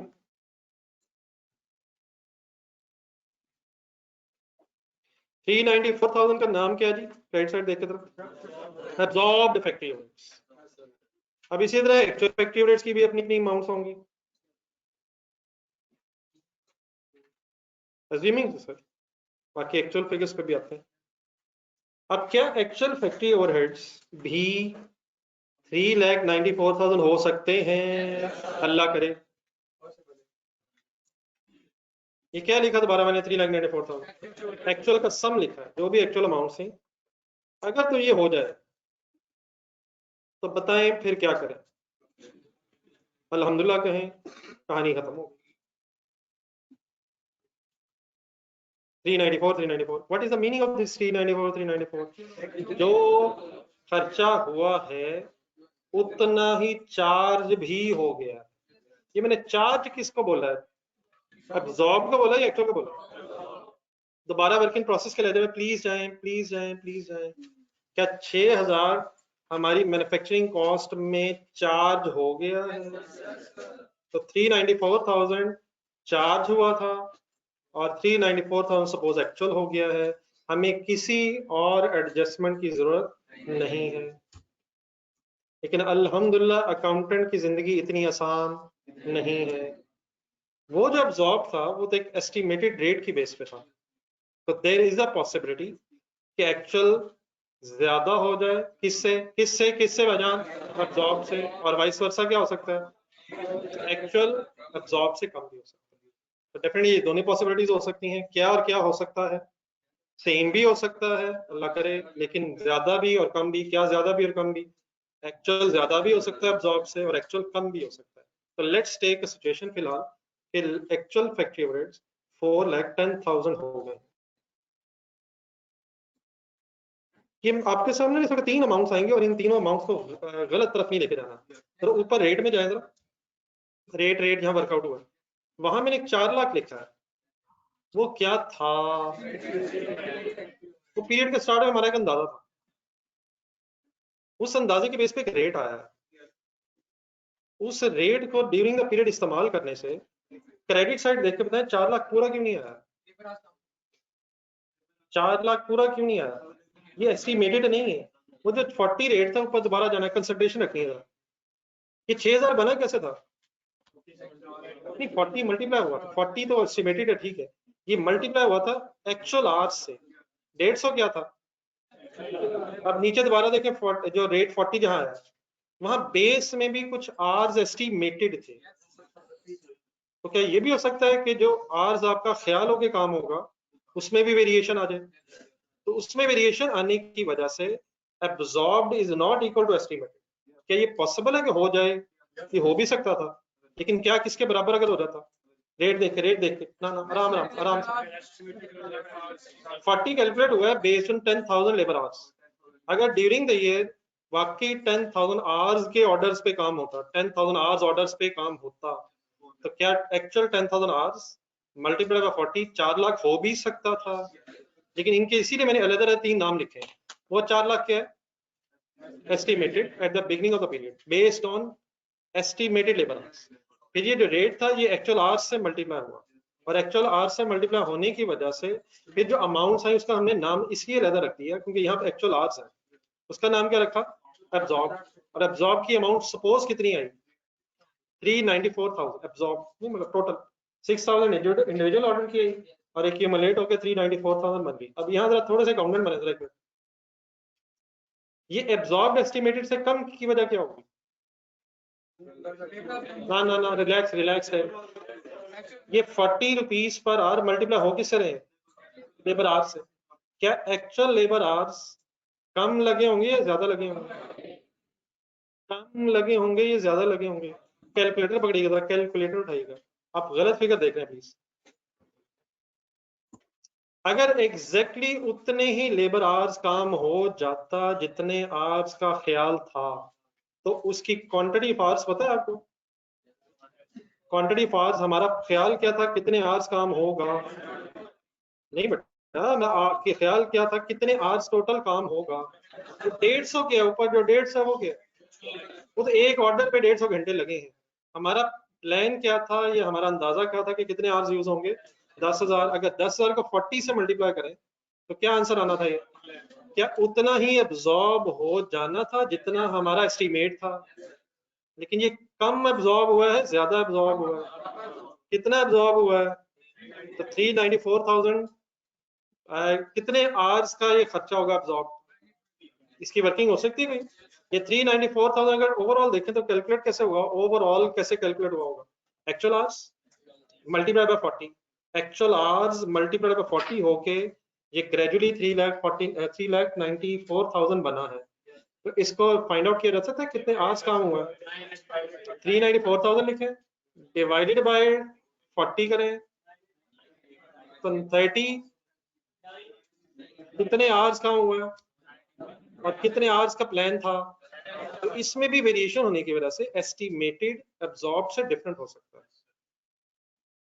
अब जरा आखिरी दफा दोबारा जरा एक मिनट, और अब मैं क्वेश्चन करूंगा, सही से ना सोच के जरा, कितने ओवरहेड्स एक्चुअली एब्जॉर्ब हो गए प्रोडक्शन में? 4 लाख, 4,10,000 या 3,94,000? 3,94,000। कितने एक्चुअल ओवरहेड्स अब एब्जॉर्ब होने चाहिए? 4 लाख होने चाहिए या 4,10,000 होने चाहिए? 4 लाख की गेम किधर गई? वो तो एक अंदाजा था, ख्वाहिश यही होगी कि अंदाजा सही हो जाए, लेकिन वो अंदाजा जो था पीरियड के स्टार्ट पे, उस अंदाजे की बेस पे 3,94,000 प्रोडक्शन को एक्सपेंस चार्ज हुआ है, और अब चार्ज होना चाहिए 4,10,000 rupees. In other words actual overheads finally आपके प्रोडक्शन में अब चार्ज होने चाहिए या 3,94,000 चार्ज होने चाहिए, लेकिन कितने चार्ज हो गए हैं और कितने चार्ज होने चाहिए। तो फाइनली जो कंपैरिजन होगा फैक्ट्री ओवरहेड्स के लेजर में, वो किन दो फिगर्स का कंपैरिजन हो रहा होगा, एक्चुअल फैक्ट्री ओवरहेड्स और applied factory overheads, absorb factory overheads. मैंने एक और वर्ड बोल दिया लेकिन वो बाद में बोलता हूँ। एब्जॉर्ब यहाँ तक हजम है। एब्जॉर्ब किसे कहते हैं, जो खर्चा चार्ज हो गया, जो फैक्ट्री ओवरहेड्स का एक्सपेंस चार्ज हो गया, कहाँ चार्ज हो गया, कहाँ चार्ज हो गया, मैन्युफैक्चरिंग कॉस्ट में। 6000 ढूंढे, जहन में लाए, क्या 6000 has been charge. And similarly ऐसा ऐसा करते करते करते during the period 3,94,000 has been charge, और टोटल एक्चुअल फैक्ट्री ओवरहेड्स हो गए हैं 4,10,000। क्या कुछ ज्यादा चार्ज हो गए या कम चार्ज हो गए, तो ज्यादा हो गए कम हो गए सर, ज्यादा चार्ज या कम चार्ज। और अगर फॉर एग्जांपल ये सिचुएशन इस तरह हो जाए कि एक्चुअल फैक्ट्री ओवरहेड्स 3,80,000 है, ज्यादा चार्ज हो गया कम चार्ज हो गया, चार्ज बीच में वर्ड कहां से आ गया, चार्ज, कितना खर्चा चार्ज हो गया प्रोडक्शन में 394, तो साथ अब एक्चुअल से कंपेयर करके अंडर चार्ज भी पता चल सकता है, ओवर चार्ज भी, और in other words under absorbed भी पता चल सकता है और ओवर एब्जॉर्ब्ड भी पता चल सकता है। यहाँ तक जरा इकट्ठे हो रहे हैं, लेट्स अज्यूम 410 सिचुएशन है, बाकी जरा वर्किंग बात में करते हैं।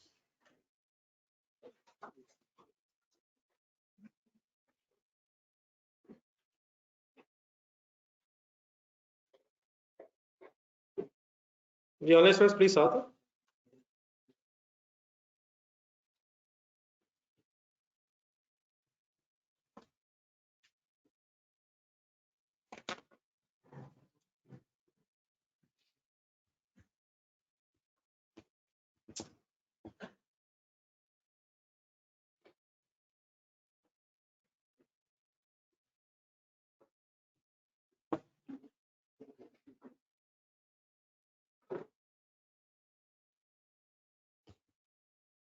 बेटा इस तरह ना किया करें काइंडली, क्या वो और वो सेम है, क्या वो भी और ये भी सेम है, ये करनी मेरे लिए ही टाइम चांस नहीं मुझे। अगर आपने वर्ड सुना हुआ है, मैंने भी बोल दिया है, मैं भी बोलने लगा, यही सिर्फ सवाल रेलिवेंट नहीं है, जो बाकी बातें हैं वो भी रेलिवेंट है।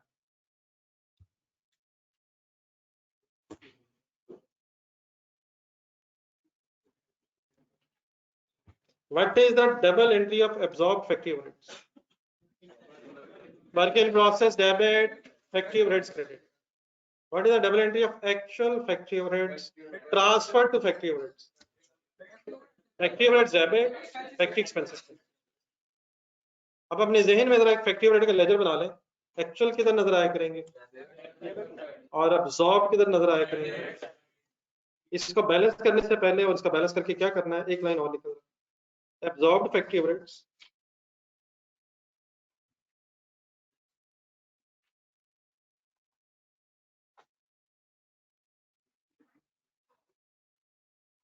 can also be called as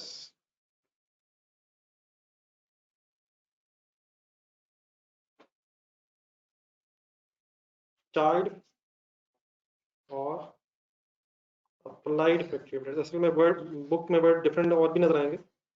Absorbed factory overheads can also be called as charged or applied factory overheads. Applied means applied to production, charged to production.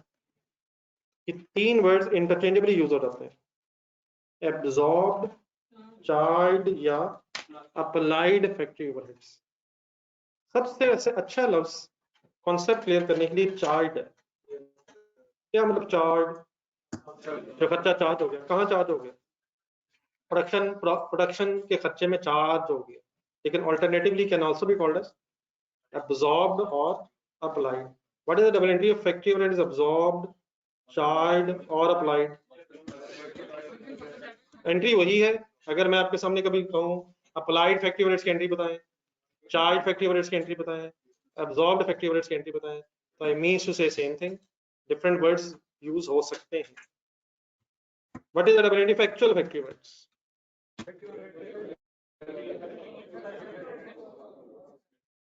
आइए दोबारा आप अपने सामने लेजर रखें फैक्ट्री ओवरहेड, एक बार फिनिशिंग टच दें इसे।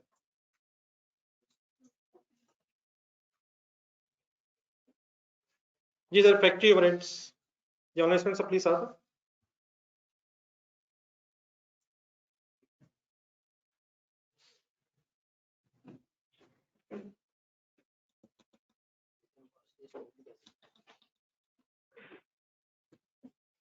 Sir जी फिलहाल जो किताबों में वही कह रहे हैं, अगर वो और वो भी कह सकते हैं तो वो कह लीजिएगा, लेकिन सी करने के बाद।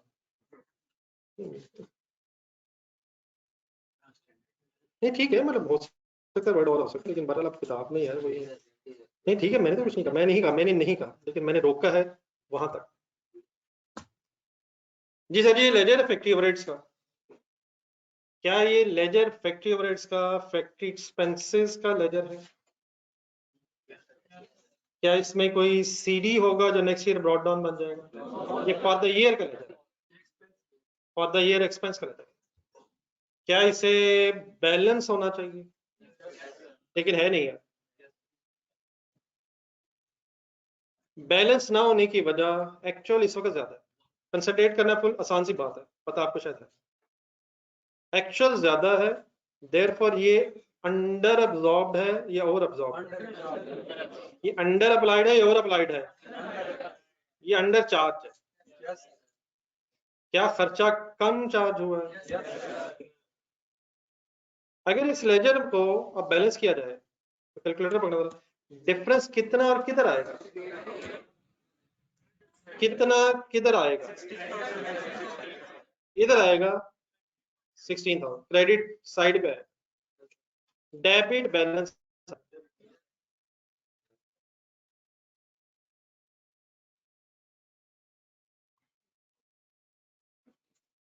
ये सीडी बन जाए। ये सीडी क्यों नहीं बनेगा? ये फॉर द ईयर का लेजर है, इस एक्सपेंस ने जो रह गया उसने अब चार्ज होना है। क्या कम चार्ज हुआ, ज्यादा हुआ चार्ज? कम चार्ज, ज्यादा चार्ज? अंडर चार्ज है। ठीक है सर। अब इसने डेफिनेटली चार्ज होना है, प्रॉफिट एंड लॉस में जाना है। प्रॉफिट एंड लॉस में लाया जरा, सेल से शुरू करा जरा। सेल से आगे हैं, कॉस्ट ऑफ सेल थोड़ा सा आगे हैं, ओपनिंग फिनिश गुड से आगे आए, कॉस्ट ऑफ गुड्स मैन्युफैक्चर्ड पे रुक जाए और पहले लेजर में वापस चले जाए। कॉस्ट ऑफ गुड्स मैन्युफैक्चर्ड जो कैलकुलेट हुई होगी इस पीरियड में, कॉस्ट ऑफ गुड्स मैन्युफैक्चर्ड जो इस पीरियड में कैलकुलेट हुई होगी, क्या उसमें फिलहाल एब्जॉर्ब्ड वाला आ रहा होगा? 6,000 वाला ही जा रहा होगा सर, एब्जॉर्ब्ड आ रहा। और डेफिनेटली ना अंडर चार्ज होना चाहिए ना ओवर चार्ज होना चाहिए, जो एक्चुअल है वो होना चाहिए। एक्चुअली जितना हो गया वो चार्ज होना चाहिए। तो अगर कम या ज्यादा चार्ज हो जाए तो फिर हमें एडजस्टमेंट करनी पड़ेगी। तो कॉस्ट ऑफ गुड्स मैन्युफैक्चर्ड में पहले एब्जॉर्ब आ रहा होगा, according to my discussion. Board से देख के बताएं, टोटल करके अगर देखें तो कितना आ रहा होगा? 394,000 आ रहा होगा या 410 आ रहा होगा? 394 आ रहा होगा। इट मींस और उसमें कितना ऐड होना चाहिए? 16,000 और ऐड होना चाहिए, लेस हो जाना चाहिए? ऐड हो जाना चाहिए, ताकि टोटल कितना हो जाए। देखिए at the end of the day जितना खर्चा है वो सारा चार्ज होना चाहिए। कम ज्यादा अगर हो भी गया है तो उसकी एडजस्टमेंट फिर at the end of the period होनी चाहिए। ठीक है सर। अब कॉस्ट ऑफ गुड्स मैन्युफैक्चर्ड की बेस पे फिर एक कॉस्ट ऑफ सेल आ जाती है। तो नॉर्मल प्रैक्टिस के रादर देन आप कॉस्ट ऑफ गुड्स मैन्युफैक्चर्ड के अंदर प्लस माइनस करें, पहले आप कॉस्ट ऑफ सेल कैलकुलेट कर लेंगे बेस्ड ऑन अब्जॉर्ब, और फिर उसमें कॉस्ट ऑफ सेल में ये एडजस्टमेंट करके अपनी कॉस्ट ऑफ सेल को ठीक कर लेंगे। लेकिन ऑटोमेटिकली कॉस्ट ऑफ सेल में अगर पीछे जाए हम, तो क्या कॉस्ट ऑफ सेल के अंदर ही कॉस्ट ऑफ गुड्स मैन्युफैक्चर्ड है? तो कॉस्ट ऑफ सेल्स को इस केस में बढ़ा देंगे या कम कर देंगे? Definitely cost of goods manufactured ही है, लेकिन वहां करने की बजाय प्रेजेंटेशन में पहले आप कॉस्ट ऑफ सेल्स कैलकुलेट कर लेते हैं। वो जो कॉस्ट ऑफ सेल आएगी वो अनएडजस्टेड आएगी। Why unadjusted? क्योंकि उसमें कम खर्चा है, तो उसमें बाद में 16,000 प्लस करके हम अपनी कॉस्ट ऑफ सेल्स को एडजस्ट करके फिर ग्रॉस प्रॉफिट कैलकुलेट करेंगे। इस वक्त ये जितनी बातें हो रही हैं, इन बातों का फाइनेंशियल अकाउंटिंग से कोई ताल्लुक नहीं। all things which we are discussing relates to cost accounting. Cost of sales की कैलकुलेशन वैसे ही होती है फाइनेंशियल अकाउंटिंग में, जैसा आपको पता है, उसमें कोई अंडर और अब्जॉर्प्शन नहीं है। ये मैनेजमेंट की अपनी वर्किंग है कि कितना खर्चा चार्ज हो गया है, कितना चार्ज होना चाहिए था, बेस्ड ऑन दैट एक एडजस्टमेंट हो जाएगी। तो एक पॉसिबिलिटी ये है कि हम इस अमाउंट को जो रह गई है कॉस्ट ऑफ सेल्स में एडजस्ट कर दें। ऑल्टरनेटिवली देखें जरा बोर्ड में, अगर सिचुएशन ऐसे हो जाती, एक्सपेंस ज्यादा चार्ज हो जाए और लेट्स अज्यूम 385 है। What is 385? एक्चुअल डिफरेंस लें, कितना चार्ज हुआ टोटल 394, कितना एक्चुअल हुआ है, क्या ओवर चार्ज सिचुएशन है, कितना ओवर चार्ज हो गया 9000 ओवर चार्ज है। जरा बोर्ड पे दोबारा देखें, ये लेजर अब बैलेंस कैसे करूं, 9000 अब किधर आएगा, ये क्रेडिट बैलेंस बन जाएगा। ठीक है सर, अब इस 9000 का जो ओवर चार्ज हो गया है, क्या हमें ये 9000 और एक्सपेंस बढ़ाना है, अब हमें कम करना, इन अदर वर्ड्स हम अपने एक्सपेंस को रिड्यूस करना। ठीक है सर, तो अंडर चार्ज ओवर चार्ज दोनों सिचुएशंस हो सकती हैं, दोनों में एडजस्टमेंट हो सकती है, लेकिन अब आप इस तरह करें, इससे पहले कि हम इन एडजस्टमेंट की एंट्रीज पढ़ें, आप जरा नीचे दोबारा आए, हेडिंग लिखें ट्रीटमेंट ऑफ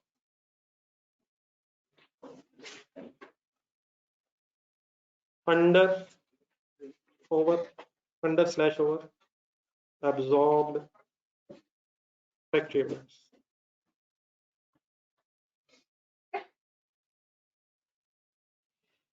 किसका ट्रीटमेंट डिस्कस करने लगे अब हम, एब्जॉर्ब का या एक्चुअल का, ना अब्जॉर्ब का ना एक्चुअल का, डिफरेंस का। Difference can either be under या ओवर अब्जॉर्ब। वो जो डिफरेंस आ रहा है हमारे लेजर में, अगर वो डिफरेंस आएगा तो उसका ट्रीटमेंट क्या किया जाता है। बस हेडिंग लिख के रुक जाना आपने, बाकी पहले थोड़ा सा सुन लीजिएगा, बाद में प्लीज लिख लीजिएगा। पहला तो वही है जो मैंने अभी डिस्कस किया, adjust and cost of sales. Meaning sir इसका सुना था, अगर आपने कॉस्ट ऑफ सेल में एडजस्टमेंट करनी है तो आए जरा बात फाइनल करें। नेक्स्ट मैं ओरिजिनल एग्जांपल पे वापस चला गया, 410 एंड 394। मैं अगर लेजर बैलेंस करूं तो 16,000 की फिगर क्रेडिट साइड पे आ रही है, डन है सर, सॉरी 16 ही आ रही है, ये अंडर ओवर अंडर अब्जॉर्ब है। क्या इस अंडर अब्जॉर्ब को कॉस्ट ऑफ सेल में प्लस होना है सर? बिल्कुल आसान एंट्री है, करनी है बोर्ड पर देखो। अगर मैं इसके साथ कॉस्ट ऑफ सेल किसके साथ, डिफरेंस के साथ, तो एक एंट्री ऑटोमेटिकली बन जाएगी। देख के बताएंगे क्या एंट्री बन रही है, cost of sale debit, factory overheads credit, और बात खत्म हो जाएगी ledger balance. Cost of sale debit का मतलब क्या है, खर्चा बढ़ाना है हमने, कॉस्ट ऑफ सेल में प्लस कर, और फैक्ट्री ओवरहेड्स का लेजर क्रेडिट मींस इसका बैलेंस खत्म हो जाएगा, इसका कोई सीडीबीडी नहीं है, इसमें जो भी फॉर द ईयर रह गया था वो भी आप चार्ज कर देंगे। तो what is the double entry, अगर अंडर अब्जॉर्ब रह जाए cost of sale debit and factory overheads, alternatively सोचो।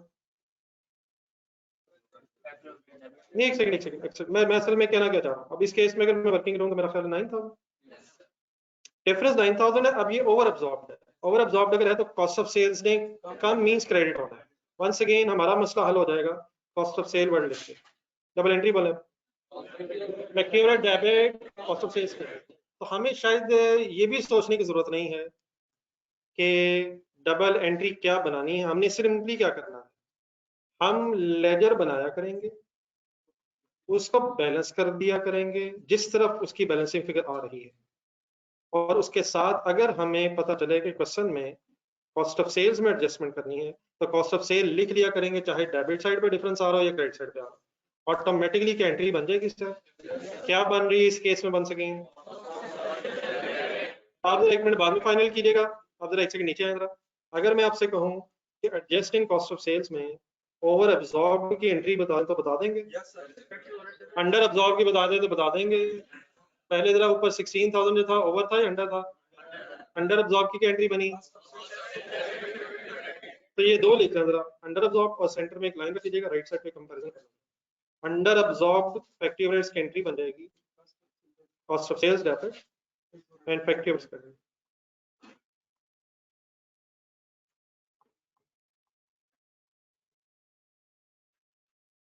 और अगर बेटा अंडर की जगह ओवर एब्जॉर्ब हो जाए,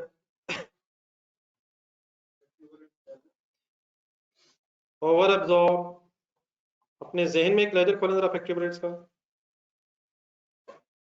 एक्चुअल किधर, डेबिट साइड पे, अब्जॉर्ब किधर, ओवर एब्जॉर्ब मींस क्या होगा, क्रेडिट साइड ज्यादा हो गई, मतलब मींस उसे इस एंट्री को इस तरह रट्टा लगाने से फायदा नहीं है। ओवर एब्जॉर्ब का मतलब क्रेडिट साइड ज्यादा हो गई है, डिफरेंस डेबिट साइड पे आएगा, किस लेजर में? फैक्ट्री ओवरहेड्स डेबिट हो जाएंगे, डेबिट हो जाएंगे, फैक्ट्री ओवरहेड अकाउंट डेबिट हो जाएगा और कॉस्ट ऑफ सेल क्रेडिट हो जाएगा।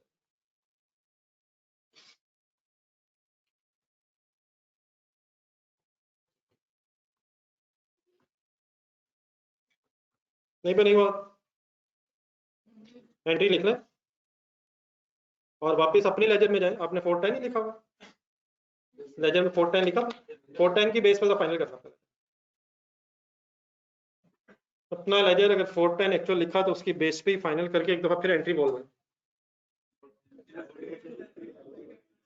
Cost of sale debit, factory overheads credit. What is the meaning cost of sale debit?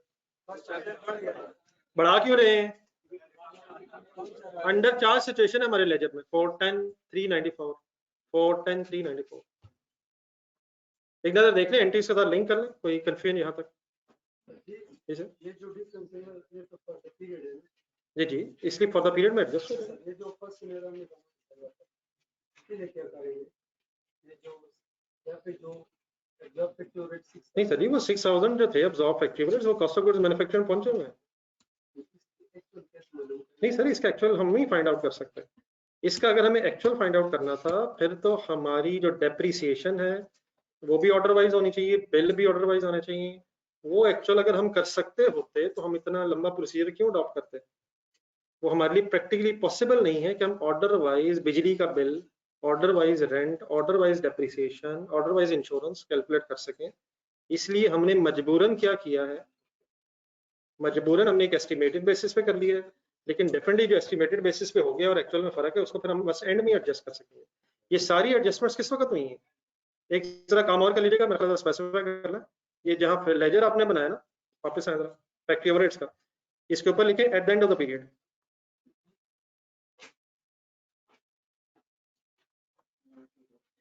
वो जो ऊपर पहला लेजर बना हुआ है वो कब कब बना हुआ है? नहीं स्टार्ट नहीं, मतलब जो लेजर बना हुआ है ऑर्डर्स के साथ साथ कंप्लीट हो रहा है। और फाइनली आप इस तरह कह लें कि ये जो सारी एडजस्टमेंट अंडर ओवर अब्सॉर्ब थी ये हमें तब पता चलेगी जब पूरा पीरियड एंड हो जाए। अब period can be monthly, annually वगैरह। तो अभी हमें एक्चुअल तक नहीं पहुंच सकते, पहुंच सकते हो तो पहले पहुंच जाते। तो वो एस्टिमेटेड बेसिस पे, लेकिन ये नहीं होना चाहिए कि अगर एस्टिमेटेड बेसिस पे वो वर्किंग हो गई और एक्चुअल डिफरेंट हो जाए तो फिर वो एडजस्टमेंट ना की। हाँ जी बिल्कुल सही आप कह रहे हैं। इसलिए कोशिश पूरी की जाएगी कि हम बेस्ट एस्टीमेट तक पहुंच जाए। लेकिन at the end of the day जब भी एस्टिमेट करेंगे तो देयर इज अ पॉसिबिलिटी कि कुछ ना कुछ एस्टिमेशंस रह जाए जिसकी वजह से प्लस माइनस हो जाता है। लेकिन जब प्लस माइनस इस साल हो जाएगा डेफिनेटली इंशाल्लाह हम कोशिश करेंगे अगले साल रिकवर हो जाए। लेकिन फिर अगर एस्टिमेट करेंगे कुछ ना कुछ रह जाएगा। तो जब भी एस्टिमेट करेंगे अनफॉर्चुनेटली ये तो कुछ चीजें जिंदगी का हिस्सा ही है। लेकिन एस्टिमेट करते हुए हम बेस्ट एफर्ट जरूर करेंगे, पिछला एक्चुअल देखेंगे, नेक्स्ट प्लानिंग करते हुए इन्फ्लेशन वगैरह सब कुछ कंसिडर करेंगे।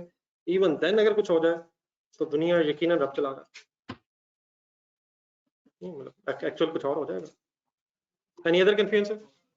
वापस आए जहां भी हम अंडर अब्सॉर्ब की ओवर अब्सॉर्ब का ट्रीटमेंट लिखा है।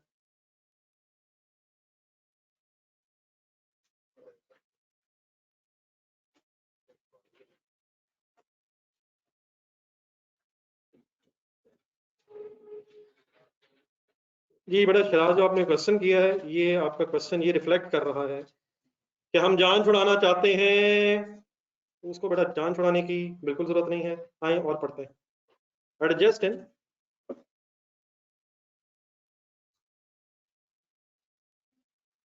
Gross profit. एक तरीका सर ये है कि कॉस्ट ऑफ सेल्स में एडजस्टमेंट करने के बाद एडजस्टेड कॉस्ट ऑफ सेल्स की बेस पे आप ग्रॉस प्रॉफिट निकाल लें। अनदर पॉसिबिलिटी कैन बी कि पहले कॉस्ट ऑफ सेल जो आ गई है बेस्ड ऑन अब्सॉर्ब, आप उसकी बेस पे ग्रॉस प्रॉफिट कैलकुलेट कर लें। लेकिन क्या वो ग्रॉस प्रॉफिट फिर अनएडजस्टेड होगा?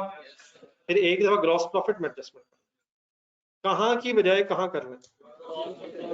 क्या मैं ये तो नहीं कहना चाह रहा कॉस्ट ऑफ सेल में भी और ग्रॉस प्रॉफिट में भी और लिखें सब दरमियान में, या कहाँ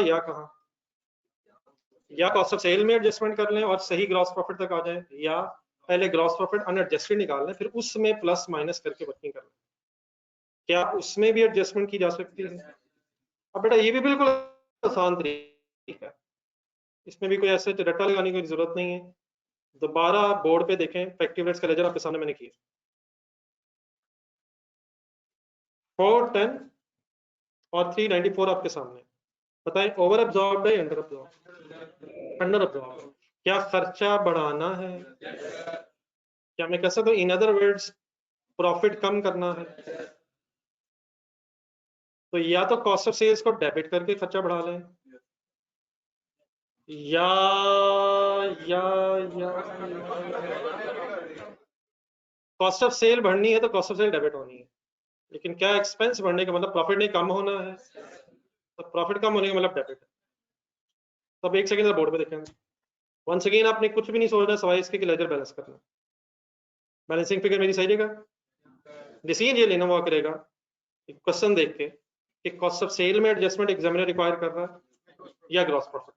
अगर कॉस्ट ऑफ सेल में कर रहा होगा तो कॉस्ट ऑफ सेल लिख के एंट्री अल्हम्दुलिल्लाह बन जानी है। क्या एंट्री बन गई है सर? क्या जो बननी चाहिए वो बन गई है? जो बननी चाहिए वो बन गई है। लेकिन अगर एग्जामिनर के ग्रॉस प्रॉफिट में एडजस्टमेंट करें, देन क्या करें, देन क्या करें, देन करें ग्रॉस प्रॉफिट लिख के भी एंट्री इंशाल्लाह अल्हम्दुलिल्लाह बन गई है। बनाएंगे तो एंट्री क्या है? ग्रॉस प्रॉफिट डेबिट का मतलब कहाँ बीच में आ रहा है? क्यों कम हो रहा है? एक्सपेंस बढ़ाने से ग्रॉस प्रॉफिट कम हो रहा है। तो gross profit debit and effective rates. Please बात समझ आ रही है? Why gross profit debit? Expense बढ़ाना है, एक्सपेंस बढ़ाने की बजाय प्रॉफिट कम करना। एक तरीका क्या है, एक्सपेंस बढ़ा के ही प्रॉफिट निकालना है। एक तरीका क्या है कि एक्सपेंस बढ़ाने के बजाय पहले प्रॉफिट निकालना है और फिर उस प्रॉफिट को कम करना है। तो what is the double entry है? आप लोग इस तरह करें, जरा स्लैश करके अगर कॉस्ट ऑफ सेल्स के साथ लिखा जा सके। असल में कुछ ख्वाहिशात तो मेरी होती है कि एंड में लिखिएगा ताकि सही तरह लिख सकें, लेकिन आप उसी वक्त लिखना चाह रहे हो तो जरा ढूंढें बीच में स्लैश। काट के ना लिखिएगा कॉस्ट ऑफ सेल को। स्लैश ग्रॉस प्रॉफिट से क्या एंट्री बनती है? Gross profit debit active rates. अब नीचे और बता देंगे जरा सोच के, अंडर अब्जॉर्ब्ड और ओवर अब्जॉर्ब्ड की एंट्री क्या होगी अगर ग्रॉस प्रॉफिट में एडजस्टमेंट करनी है?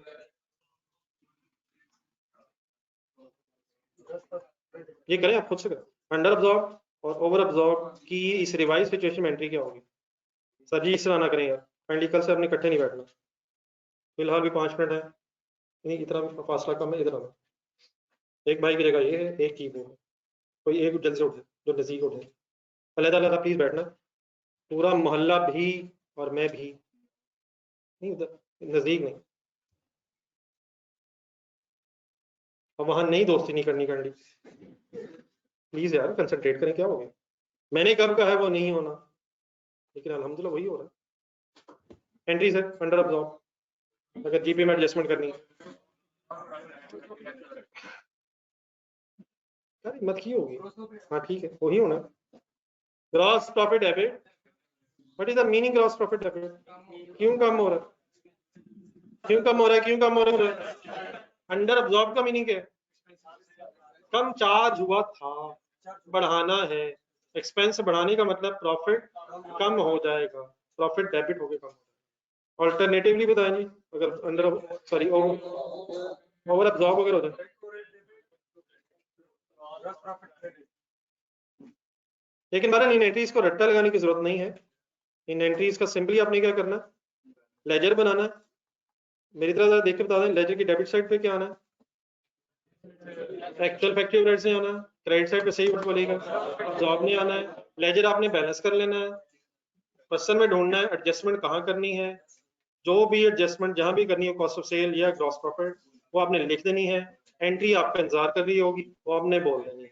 आखिरी मसला ये है, अगर तो एग्जामिनर बता दे कहाँ एडजस्टमेंट करनी है कॉस्ट ऑफ सेल या ग्रॉस प्रॉफिट में, वो तो हम अकॉर्डिंगली कर देंगे। लेकिन अगर क्वेश्चन साइलेंट हो तो एक लास्ट लाइन लिखें, एक लास्ट लाइन लिखें। If question is silent regarding entry of, ये ऑनलाइन स्टूडेंट थोड़ा साथ है please.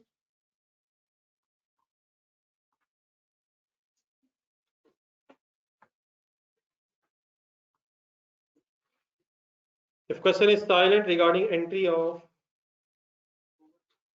under or absorbed effective rates, under over absorbed factory overheads.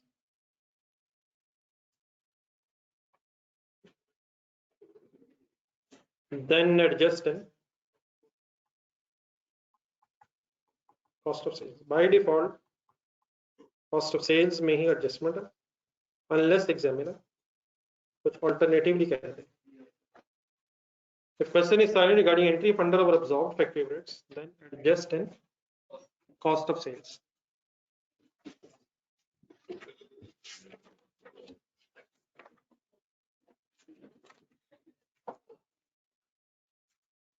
आप लोग इस तरह कीजिएगा तो पेज नंबर ढूंढना है. ये जो आज डिस्कशन हुई है, एक तो पहले इसको करनी थोड़ा सा रिवाइज करके आइएगा, इसकी बेस पे कल क्वेश्चन स्टार्ट करते हैं. एक बिल्कुल आसान सा सवाल पेज नंबर 76 पे है, इधर आगे जाइएगा. पेज नंबर 76,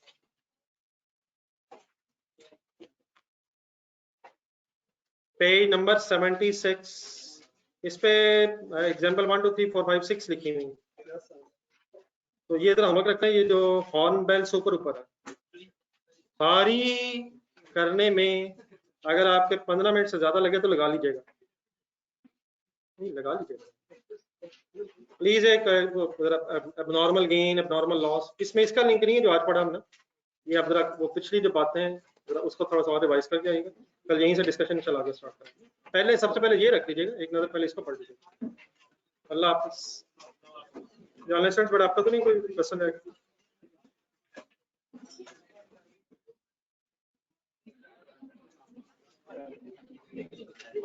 बेटा शराज आपने जो बात की है, अब आपने मेरी बात नहीं सुनी तो मैं क्या करूँगा? आप बात बेटा अपनी मनवाना चाह रहे हैं, मेरी सुनी आपने कोई नहीं. अब मैं ये कैसे बताऊंगा? आप मुझे बताएं ऑर्डर वाइज आपको एक्चुअल कैसे पता चलेंगे?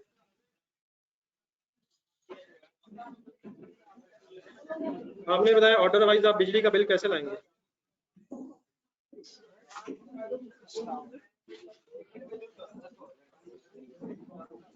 बड़ा ऑनलाइन स्टूडेंट्स का क्वेश्चन तो नहीं रह गया?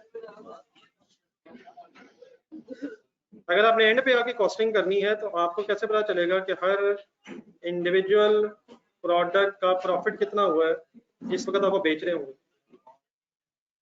आप उसकी सेल प्राइस का डिसीजन कैसे लेंगे अगर आपको कॉस्ट ही नहीं पता था? हुक्म कीजिएगा.